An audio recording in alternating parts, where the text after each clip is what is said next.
दोस्तों good afternoon. आप सभी को बहुत बढ़िया दोपहर के समय हम लोग आपको यहाँ पर जो है जिस चीज़ का आपको इंतजार था एक दो घंटा जो है आप अपना आपस में जो भी क्वेश्चंस होते हैं उनको आपस में ग्रुप डिस्कशन कीजिएगा। इनका एक अनुभव है इस मामले में, और भी कई क्वेश्चंस आपके आ रहे हैं, इसमें बीच में मैं मेरे क्वेश्चन भी पुटअप कर देता हूँ।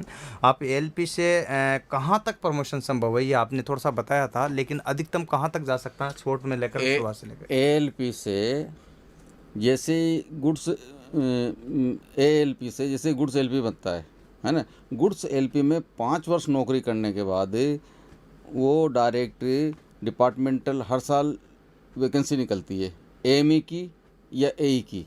AME means assistant mechanical engineer, AE assistant electric engineer. इनकी वैकेंसी निकलती है, इनमें वो फाइट कर सकते हैं। इनमें सिलेक्शन होने के बाद में 2-5 साल वो एई में रहेंगे, उसके बाद फिर उनका प्रमोशन होके सीनियर डी बन जाते हैं, यानी वरिष्ठ मंडल विद्युत अभियंता। यहाँ तक ये पहुँच सकते हैं। और अगर कोई आदमी बी है, हाई क्वालिफाइड है, तो फिर वो आगे डीआरएम तक भी जा सकते हैं। बहुत ही गजब की बात, मतलब डीआरएम तक भी पहुंच सकता है एक लोकोपाइड से बंदा। अगर उसने बीटेक कर रखा, बीई कर रखा, इस टाइप का जो है डिग्री वाला बंदा है, तो वो आराम से अच्छी क्वालिफिकेशन के आधार पर जो है वहाँ तक पहुँच सकता है। मतलब यूँ एक आईटीआई वाला बंदा कहाँ तक पहुँच सकता है? आईटी वाला भी पहुँच सकता है सीनियर डी तक, सीनियर डी तक तो आईटीआई वाला भी पहुँच सकता है। और इस तरह का है भी सही अपने यहाँ, और ऐसे उदाहरण भी है, पहुँचे हैं कई बंदे। बचे हैं। बहुत अच्छी बात है कि ऐसे उदाहरण भी जो है अपन को देखने को मिले हैं, जो डीआरएम तक भी पहुंच गए या सीनियर डी तक डी भी तक पहुंच गए। तो एक अच्छा मैसेज है। मतलब आप जो है एक जो सपना देखते हैं ना कि मैं लोकोपाइड से कहाँ तक पहुंच सकता हूं, अगर आपके अंदर करने का जज्बा है, एनर्जी है, जुनून है, तो यकीन मानिए जिस प्रकार से श्रीमान साहब बता रहे शेला साहब, तो ये एक अच्छा अनुभव आपको शेयर कर रहे हैं जीवन का, जिससे कि आप अपने जीवन में सफलता प्राप्त कर सकते हैं। और ये बहुत ही बढ़िया बात है। आपको अच्छा लग रहा था प्लीज़ शेयर भी कर दो बीच बीच में। मैं जो है इस टाइप का प्रत्येक संडे या बीच में वीक में एक दिन लाऊंगा, क्योंकि संडे का मैं इसलिए फिक्स नहीं कर सकता क्योंकि श्रीमान साहब को भी टाइम नहीं मिला। कई बार जो लोकोपाइड साहब को मैं कई लोगों को जो आपको मिलाऊंगा, कई बार जो ड्यूटी करता रहता तो उनको लाऊंगा, तो उनका जो संडे का शेड्यूल रहता नहीं। रेलवे एक ऐसा सेगमेंट है जिसमें संडे की छुट्टी नहीं रहती है, ध्यान रखना। कुछ में रहती है, कुछ डिपार्टमेंट कुछ में नहीं रहती, तो इसलिए जो है जरूरी नहीं है कि मैं संडे को आऊँ, लेकिन वीक में एक ऐसी महान हस्ती से मुलाकात कराऊंगा जिससे कि आपका जो है इस तरह का जो है मोटिव बने रहेगी भाई किस तरह से तैयारी करें, आखिरकार क्या है ऐसा सेगमेंट, तो जो है आप कर सकते हो। ठीक है, और देखिएगा मैंने आपको सारा सेगमेंट बता रखा वैकेंसियों को लेकर के, तो किस किस प्रकार की वैकेंसी आती है, कहाँ कहाँ पर आती है। 3 प्रकार की वैकेंसियों का जिक्र मैंने पहले भी किया था, अब डीएफसी सेल में भी कन्वर्ट हो गई है ना। तो इस टाइप की जो है डीएफसी सेल में वैकेंसी आती है ना, ये सरकारी है तो सरकारी है। है ना, सरकारी है ना। हाँ तो बढ़िया, चलो कोई नहीं। अच्छा कुछ क्वेश्चन और है जो कि मैं श्रीमान साहब से पूछूंगा। हाँ, मैंने सुना है कि आपने रेलवे जो है उस सेक्टर में सबसे तेज दौड़ने वाली ट्रेन चलाई है, वो थोड़ा सा नाम बताइए, बच्चे सुनना चाहते हैं। टेलगो विदेशी ट्रेन थी, अपने यहाँ ट्रायल हुआ था 1 महीने तक। वो मैंने चलाई नई दिल्ली से कोटा, कोटा से नई दिल्ली। 1 महीने तक उसका ट्रायल हुआ था। 160 की स्पीड तक चलाई थी उस समय हमने। उसका बहुत अच्छा अनुभव रहा। उस समय बहुत अच्छा क्रेज़ था। लाइन के किनारे काफ़ी पब्लिक इकट्ठी रहती थी, स्टेशनों पर लोगों की भीड़ लगी रहती थी वीडियो बनाने के लिए, देखने के लिए। नई ट्रेन चली थी वो। उसके बाद तो फिर अब 180 तक ट्रायल हो गई, और ट्रेनें चल रही है। लेकिन जो क्रेज़ टेलगो का था आज दिन तक किसी ट्रेन का नहीं रहा। ये बात और है। वो क्या सबसे क्या पहले स्पीड थी उसकी? 160। 160, ओहो, 180 की स्पीड रही है, और श्रीमान जी ने 180 की स्पीड से भी ट्रेन दौड़ाई है। और अभी आप जो है प्रेजेंट टाइम, कुछ पहले एक टाइम बात कर रहे थे मेरे से कि अच्छा ट्रेन का अनुभव रहा था, बीच में कुछ ट्रेन चला रहे थे उसके अतिरिक्त? वो राजधानी चलाई मैंने। अच्छा अच्छा। त्रिवेंद्रम राजधानी चलाई, अगस्त क्रांति राजधानी चलाई, राजधानी जितनी भी है सभी चलाई हमने। हाँ, एक सुरेंद्र जो लड़का ये पूछ रहा है कि सर आईटीआई के बाद एमए बीए वालों को कोई लाभ मिलता है क्या इससे? एमए बीए का कोई लाभ नहीं मिलता। अच्छा, टेक्निकल डिग्री है तो उसका लाभ मिलेगा, राइट ना, जैसे डिप्लोमा डिग्री। एमए बीए का लाभ इस तरह नहीं मिलता उनको। वो एमए बीए का लाभ वहाँ मिलेगा जैसे डिपार्टमेंटली वो किसी अदर डिपार्टमेंट में फॉर्म भरते हैं और वहाँ क्वालिफाइड कर जाते हैं, तो वहाँ उनको लाभ मिलता है। और शिक्षा का लाभ तो हर जगह कहीं ना कहीं मिलता ही है, ऐसी बात नहीं है। आप एमए बीए हो तो रेलवे में ही डिपार्टमेंटली और अच्छी पोस्टों पे जा सकते हो। ये है बात, बहुत अच्छी बात है। एक और क्वेश्चन है बच्चे का कि क्या लोकोपाइड जो है लोको जिसमें चलाते हैं तो उसमें क्या एसी लगी रहती है क्या? हाँ, आजकल रेलवे बोर्ड के आदेश हैं, जनरली सभी लोगों में एसी लगाने के आदेश हैं। अभी 50% लोगों में एसी आ रहा है, एसी लगा होता है लोगों में। और पुराने ज़माने से अभी के लोगों में तो बहुत ही इजी हो गया गाड़ी चलाना। एक बीपीएस सिस्टम लगाया हुआ है इंजन में, कांस्टेंट स्पीड। आप गाड़ी की जैसे 100 में हमको गाड़ी चलाना है, 100 की स्पीड करके उस BPCS बटन को आप दबा के बैठ जाइए, फिर वो गाड़ी 100 पे चलती रहेगी। अगर इंजन को ब्रेकिंग करना है तो खुद करेगा, स्पीड बढ़ाना है तो खुद बढ़ाएगा। आपको तो वॉच करना है ना, कहीं लाल सिग्नल आ रहा है तो फिर कंट्रोलिंग आपको करना है। तो इस तरह से अब बहुत आसान हो गया। चलो, पहले की अपेक्षा अब जो है ट्रेन चलाना आसान हुआ, क्योंकि पहले आप जो है गर्मी डबल हुआ करती थी। एक तो इंजन की गर्मी अब तो ऐसी लग गई इंजन में। और एक ऊपर की गर्मी, तो डबल गर्मी की वजह से परेशान होते। तो अब ऐसी लगी है तो स्वाभाविक बात है, कंफर्टेबल जो है चला सकते हो। लेकिन इसके डिसएडवांटेज नहीं नजर आते कभी कभी। कैसे मतलब? जैसे नींद आ जाए इस टाइप का, रात के 4 बज रही है, इस टाइप की चीज़ें। उसके लिए डिसएडवांस नज़र आते हैं, उसके लिए हमको खुद को तैयार रहना पड़ेगा।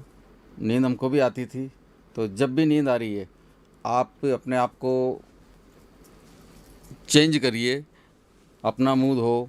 अगर आप दिन में सो के आए हो, दिन में आपने प्रॉपर रेस्ट लिया तो रात में नींद नहीं आएगी। और थोड़ी बहुत झपकी आती है तो अपने साथी से जैसे कॉल आउट करते हैं, ज़ोर ज़ोर से बोल के कॉल आउट करिए। ज़्यादा झपकी आ रही है, ठंडे पानी से मुँह धो लीजिए। इस तरह समय निकल जाता है, कोई दिक्कत नहीं है। बहुत बढ़िया, शानदार। मतलब आपको सावधानियां तो बरतनी पड़ेगी जब पैसा 1-1.5 लाख रुपए मिल रहे हैं। और ये तो शुरुआत है जी, अच्छी बात है आपके लिए। तो देखो ये अभी जो नए जो एम्प्लॉय हो रहे हैं, अच्छे जो लोको पायलट बन रहे हैं, इनमें और आपके पेमेंट में शुरुआत में क्या अंतर रहा? जैसे अभी नया हमारी शुरुआत में बहुत कम पेमेंट थी। अच्छा अच्छा। क्योंकि अब ये तो जैसे जैसे नए वेतन आयोग आ रहे हैं, पेमेंट बढ़ती जा रही है लोगों की। हम जब इनिशियल में भर्ती हुए थे तो हमारी तो उस समय 950-1500 की ग्रेड में थे हम, तो 950 और वो DA मिला के 1500 रुपये मिलते थे हमको। और अभी जो नए जो भर्ती आ रहे हैं, नए जो असिस्टेंट लोको पायलट हैं, 1900 या 2400 पे ग्रेड में आते हैं ये। फिर DA और HRA जोड़ के 25-30 हज़ार तो इनका वैसे हो जाता है। फिर जब ये लाइन पे चलते हैं तो 350 रुपये के लगभग रेट है 100 किलोमीटर की, यानी 1 किलोमीटर की 450 रुपये इनकी रेट है। तो ये अगर मान लो महीने में 5000 किलोमीटर इन्होंने गाड़ी चलाई, ज़्यादा ही चला लेते हैं इससे, तो 5 चौक 20, मतलब 5 चौक 20 हज़ार के समथिंग तो ये माइलेज का कमा लेंगे। 30 हज़ार इनकी पेमेंट होगी, 50 हज़ार। फिर नाइट ड्यूटी अलाउंस और दूसरे ओवर टाइम अगर बना लिया तो 10-5 हज़ार रुपये ओवर टाइम बना लिया। तो इस तरह से इनिशियली अगर अच्छी गाड़ी चलती है, आदमी मेहनती है, प्रॉपर नौकरी कर रहा है, तो इनिशियली 50-60 हज़ार रुपये तो कहीं नहीं गए। ये बात है, बहुत बढ़िया। मतलब पेमेंट के मामले में तो टॉप में हो आप, ऐसी कोई बात नहीं। बस एक बार जज्बा रखना है जीतने का तो बन जाएगी, ठीक है। अच्छा देखिएगा, यहाँ पर एक और बात बताता हूँ, कुछ क्वेश्चन से और भी आ रहे हैं, ठीक है। हाँ, डिप्लोमा वाले मनोज अप्लाई कर सकते हैं, बता दिया पहले, शायद आप लेट आए हो। कुछ क्वेश्चन मेरे और है, ठीक है जी। हम आपके अभी रिटायरमेंट में कितने वर्ष बाकी है, और रिटायरमेंट के जो समय आपको जो है कितने पैसे मिलेंगे, कुछ ऐसे क्वेश्चन है, ठीक है जी। थोड़े बच्चों को लगे कि वास्तव में क्या है और क्या उनके साथ भी ऐसा होगा। मेरे रिटायरमेंट भी 5 साल बाकी है। रिटायरमेंट में पैसे जो हम PF में जो जोड़ते हैं, जमा करते हैं, एक तो वो पैसा होता है, प्लस छुट्टी का पैसा होता है। 300 छुट्टी आपने जोड़ के रखी तो 15 लाख के लगभग छुट्टी के मिल जाते हैं रिटायरमेंट के समय। 20 लाख रुपए ग्रेजुएटी मिलती है। और PF में मान लो आपने 50 लाख जोड़े, 10 लाख जोड़े, 20 लाख जोड़े, तो वो हो गए। इसके अलावा ग्रेजुएटी लोन मिलता है। वो जैसे अभी मैं रिटायर होता हूँ तो मेरे को 35 लाख रुपए ग्रेजुएटी लोन मिलेगा। तो इस तरह से मेरे को जब मैं रिटायर होऊंगा 70-80 लाख रुपए मिल जाएंगे। ये बात है। तो रिटायरमेंट में लगभग लोको पायलट को 70-80 लाख लगभग, यूँ समझिएगा आप। और अभी जो है नौकरी पीरियड में जो है 1.5 लाख रुपये तनख्वाह, सोच लीजिएगा आप भी जा सकते हो। सपना आपको देखना, देखिए कुछ पाना है तो बहुत कुछ करना पड़ेगा। एक ITA वाले के लिए मेरे हिसाब से कलेक्टर से कम पोस्ट नहीं, क्या सर सही समझते हो आप? ITA वाले के लिए बिल्कुल कलेक्टर से कम नहीं।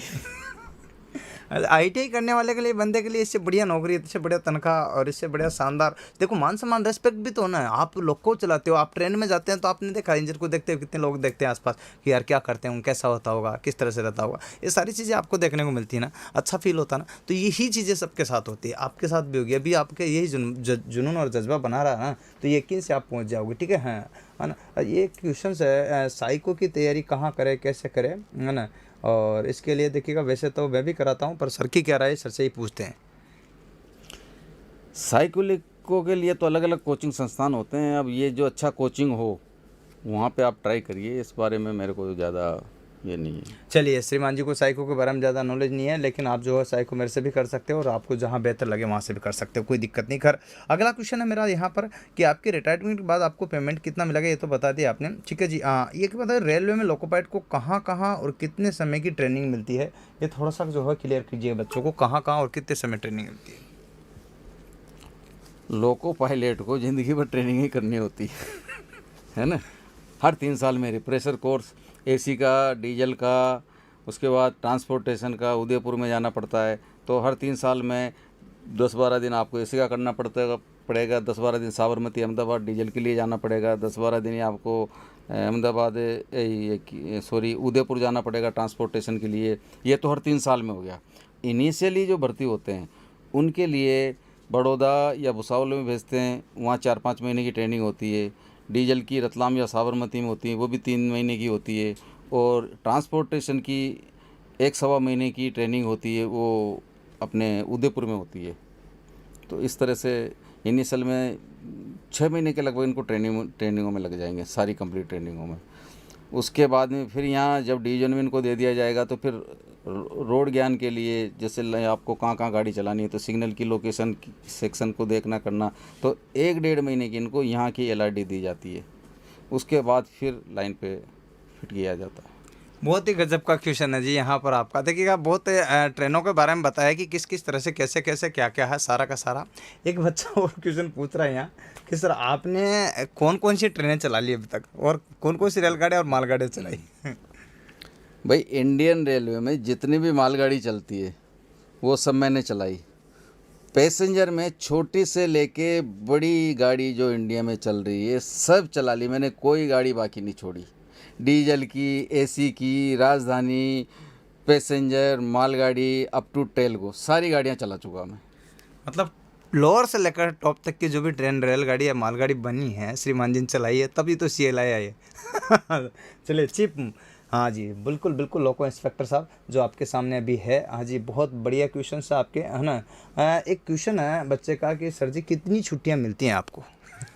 छुट्टियाँ अब लोको पायलट को CL मिलती है साल भर में 10 CL, और 30 मिलती है PL LAP, और सिक मिलती है 20 एक साल में, समझ लीजिएगा। और 20-30। और वो छुट्टियां आसानी से नहीं मिलती है। आपने चाहे कि जब छुट्टी मिले। रनिंग में सबसे बड़ी दिक्कत छुट्टी की होती है। पोजीशन होती है तो आपको छुट्टी मिलेगी, नहीं तो नौकरी करना पड़ेगा, है ना। मतलब छुट्टियां तो मिलती है पर आसानी से नहीं मिलती। आसानी से नहीं मिलती। ये है कहने का मतलब, आपकी छुट्टियां तो रहती है, दिक्कत वाली बात नहीं, लेकिन वो इजी गोइंग मिल जाए इसके लिए थोड़ी तकलीफ होती है। जो दीपावली, दशहरा, होली, इस टाइप के त्यौहार आते हैं तो इन पर आपका क्या रहता है, छुट्टियाँ मिलती कि नहीं? इन किसी भी त्यौहार पे कोई छुट्टी नहीं मिलती, पैसा मिलता है। आप गाड़ी चलाओगे, NH का पैसा मिलेगा, छुट्टी नहीं मिलती। हाँ, कोई ज़्यादा अच्छा ये है और 2-5-10 स्टाफ को दे देते हैं, बाकी अब ट्रेन तो कभी रुक नहीं सकती, हर समय ट्रेन चलती है। अब मान लो हर स्टाफ को चाहिए कि मेरे को दिवाली मनाना है, तो सबको अगर छुट्टियां मिल जाएगी, ट्रेन कौन चलाएगा? इसलिए ये पॉसिबल नहीं है।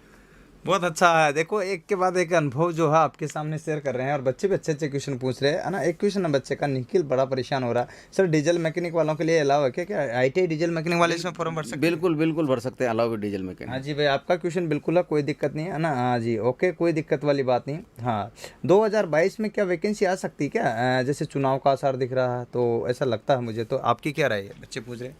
वैकेंसी संभावना तो है, बाकी कुछ कह नहीं सकते, संभावना तो है। खाली पोस्ट तो है, खाली पद तो है, संभावना भी है, वैकेंसी आ भी सकती है। और एक मिनट,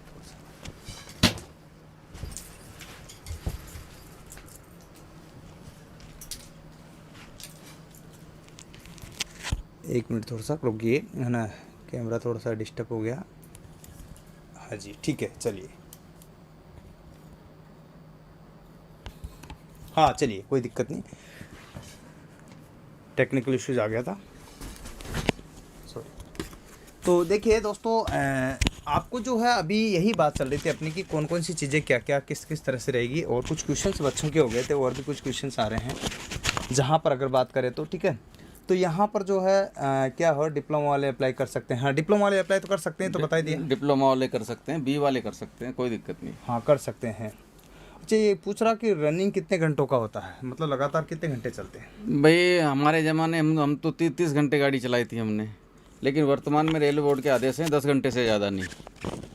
वैसे रूल तो 8 घंटे का है, और जनरली 6-7 घंटे में कहीं भी गाड़ी पहुंच जाती है, मालगाड़ी हो या पैसेंजर हो। भाई कभी इमरजेंसी में डिटेंशन ज़्यादा हो जाए तो 10 घंटे से ज़्यादा का रूल नहीं है। अब 10 घंटे बाद आपके लिए रिलीव करो आएगा,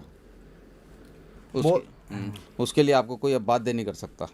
मतलब 10 घंटे गाड़ी चलाना है, इससे ज़्यादा नहीं चलाना अब, क्योंकि बाध्यता नहीं है। पहले ज़्यादा सख्ती थी इस मामले को लेकर, वैसे स्टाफ भी कमी था, वैसे भी कम है आज भी, लेकिन प्रेशराइज होते हैं, लेकिन इतना नहीं। अब जनरली जो रूल्स है उसको तो फॉलो सभी को करना पड़ता है। ठीक है। अच्छा, और भी कुछ क्वेश्चन है ना? हाँ जी, ओके। मैं और कुछ क्वेश्चन पूछ लेता हूँ जो है, ठीक है, यहाँ पर। ठीक है जी। एक बात बताइए, जब आपकी सबसे पहले पोस्टिंग हुई है तो पोस्टिंग के बाद आपको जो है यहाँ ट्रांसफ़र किस प्रकार से मिलता है? बच्चे का क्वेश्चन है और हमारा भी है, ठीक है। ट्रांसफ़र मतलब?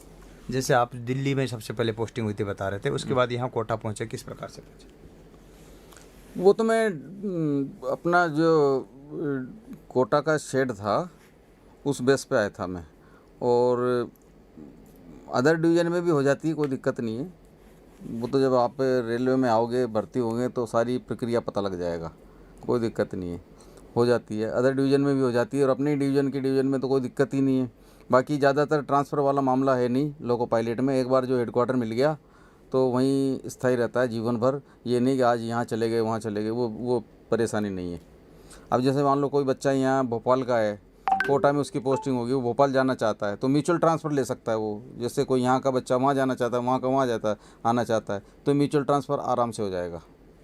बहुत ही अच्छे जवाब है इनके। एक बच्चे का, अमन का क्वेश्चन था, सर कितनी, क्या नहीं, एक क्वेश्चन था, अच्छा कहाँ गया, बहुत अच्छा क्वेश्चन था। बच्चा पूछ रहा था, अमन वापस डालना, क्वेश्चन क्या था तुम्हारा?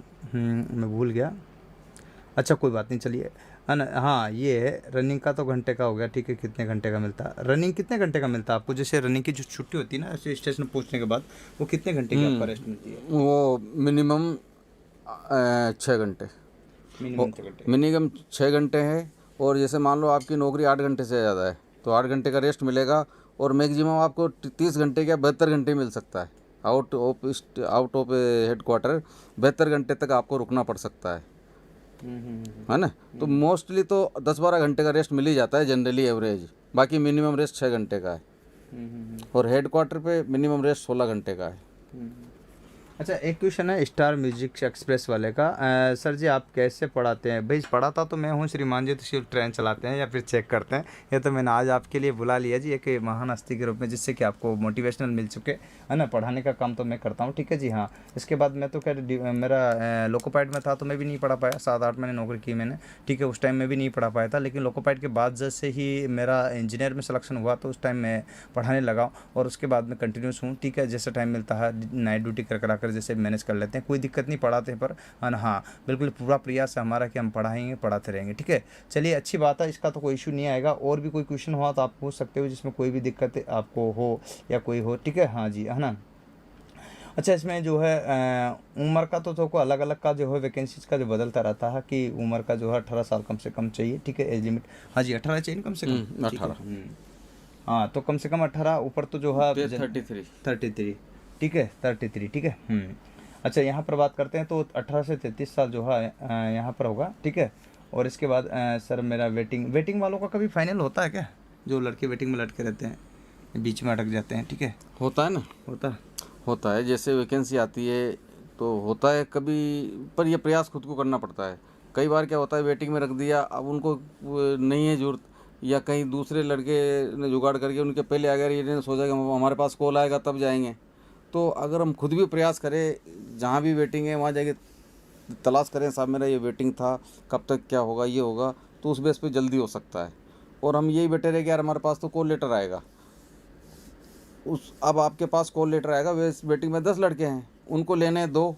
अब जो लड़का ज़्यादा होशियार है या किसी ने कोई जुगाड़ लगा के पहले वहाँ पहुँच गया तो उनका हो जाएगा, आप बैठे रहोगे। मतलब 19-20 जगह जुगाड़ चलता है वेटिंग में, और आप अगर नियमानुसार ही हो और बराबर एक्टिव हो तो आपका भी पहला नाम है तो पहला आएगा। सिंपल सी बात है, यही है ना, है ना श्रीमान जी, है ना? जो फिर नहीं, आपने जो वैसे फुल यूँ इंट्रोडक्शन यूँ होता है ना, देना कृपा करके। वैसे सूरज। वैसे होता है कि जैसे मान लो उन्होंने कॉल कॉल किया, इनको कॉल लेटर भेजा, अब इनके पास कॉल लेटर नहीं आया, हम्म मिस हो जाते हैं ना कभी कभी, हम्म तो और दूसरे के पास आ गया, भले ये सीनियर है लेकिन इनके पास नहीं आया, तो उसके पास पहुंच गया तो जूनियर उसको चांस मिल जाएगा। तो इसलिए हमको भी खुद को प्रयास करना चाहिए, ठीक यह है, मतलब है। बिल्कुल बिल्कुल। अच्छा चलिए, मैं मेरा भी इंट्रोडक्शन दूंगा एक दिन, जो है किसी को बैठा करके वो मेरा इंटरव्यू लेंगे, ठीक है? तो मैं भी दे दूंगा, कोई दिक्कत नहीं, है ना? जवाब जल्द देने के लिए धन्यवाद, बहुत बढ़िया। चलिए, सभी के सवालों के जवाब दिए, आप सेटिस्फाई होंगे आई थिंक, है ना? हाँ जी बिल्कुल, श्रीमान जी आप आए, इनको लिए बहुत बहुत शुक्रिया, और इनके वीडियो को आप शेयर करना जी, है ना? धन्यवाद, सभी को शुक्रिया, बहुत बढ़िया। इन्होंने पहली बात तो अपना अमूल्य समय निकाला है, और मैं चाहता हूँ कि इस अमूल्य समय को जो अपन को दिए हैं आज आप सभी स्टूडेंट को, और मेरे को भी जो इन्होंने टाइम दिया, मैं इनका तहे दिल से शुक्रगुजार हूँ, आत्मा से हृदय से इनका धन्यवाद करता हूँ। और कि इस टाइप से जो है बच्चों को इन्होंने मोटिव किया और बताया कि आप जो है जीवन में सफल हो सकते हैं। एक मोटिवेशनल क्लास थी, श्रीमान जी पढ़ाते नहीं हैं, सिर्फ अपना ड्यूटी ईमानदारी पूर्वक करते हैं, और इसी की वजह से आज प्रमुख जो है चीफ लोको इंस्पेक्टर बने हैं, जो कि इसी वजह से देने की ईमानदारी पूर्वक इन्होंने जो है नौकरी की है, यही वजह है, ठीक है? हाँ, दूसरी एक और बात है कि इसमें जो है इनका एक ही ध्येय रहता है कि भाई ईमानदारी से आप भी काम करोगे तो वहाँ तक पहुँच जाओगे, बस इसके लिए स्ट्रगल और संघर्ष करना पड़ेगा।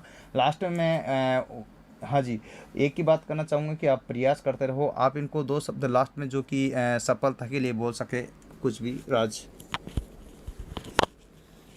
भाई सफलता के लिए तो यही है कि ईमानदारी से मेहनत करो, मेहनत करोगे तो सफलता ज़रूर मिलेगी। और जब कभी आपका रेलवे में चयन हो जाता है, लोको पायलट में, असिस्टेंट लोको पायलट में, तो जितना अपने आप को अपडेट रखोगे, ईमानदारी से ड्यूटी करोगे, उतना आगे बढ़ोगे, उतना सुखी रहोगे, संतुष्ट रहोगे और अच्छा पैसा कमाओगे।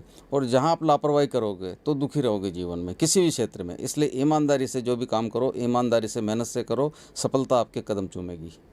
बहुत ही बड़ा इन्होंने कहा है कि यही जज्बा रहा तो मुश्किलों का हल भी निकलेगा, ज़मीं बंजर हुई तो क्या यहीं से जल भी निकलेगा। ना हो मायूस, ना घबरा मेरे साथी, इन अंधेरों से, इन्हीं काली रातों के दामन से सुनहरा कल भी निकलेगा। यकीन मानिए, आज नहीं तो कल निकलेगा, चल निकलेगा, जल निकलेगा। बस इसी प्रयास के साथ आप लगे रहो, पढ़ते रहो। उम्मीद है भाइयों, ये जो आज आपको इन महान हस्ती से जो सिलेबस सबसे मिला है, आपको पसंद आई होगी ये क्लास, तो प्लीज़ इसको ज़्यादा से ज़्यादा शेयर करना, और पास में एक बटन है लाइक वाला, उसको दबाना, और बेल बटन को दबा लेना ना ये दोस्त, जिससे मैं पल पल के अपडेट और इस प्रकार से मोटिवेशनल वीडियो और क्लास लेता रहूँ, ठीक है? और रही बात लोकोपाइट की, और तो उसके लिए बखूबी अपन तैयारी कराते हैं। खासतौर से मैं तो लोकोपाइट के लिए जाना जाता हूँ, टेक्निकल और लोकोपाइट के लिए। बाकी श्रीमान जी ने सारी बातें आपसे संबंधित जो भी बताए, पूछी, आपने सबका जवाब दिया है, और